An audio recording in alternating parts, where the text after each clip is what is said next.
Usuhs ni July bayu yagdri saksilu Pidada Wekideklahn Poahsoan Kosonned anavasam mainenen kasampal melen poma irakan mepachapa pan poita kapay laut pan alati Kaweid avasam unsa.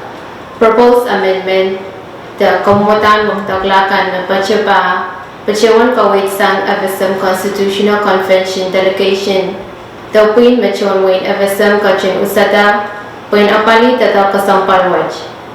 Kaweid pachota ang chon way and kachin utungada Kamwomwadahn Wekideklahn kach o sada yes te a. Kalahngan o kachlaw sus o kachin utungada Kamwomwadahn Wekideklahn mesansad pa. Kayo kak and miala chiwamelen and way riyaw kariyaw nenen moni mesang isapan light iralaw tuwaw irajikchik riyaw mi. Kasilu tawla ponso kamanaman and president iralaw tuwaw irajikchik riyaw q.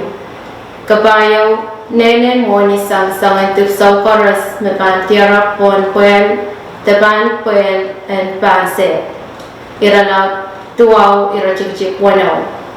Kalimaw kakanaramasamad and yang Usuhs sa Congress iralaw tuwaw irajikchik tuwaw. Kawano manaman unsak ong kapungan sa iralaw isakayo irajikchik wanaw riyaw pi.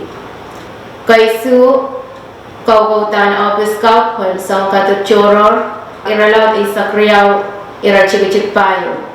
O kayong sakla wiyapan waktala o kamanala iraew nan pasanan Kosonned iralaw isak payo irajikchik kalahngan.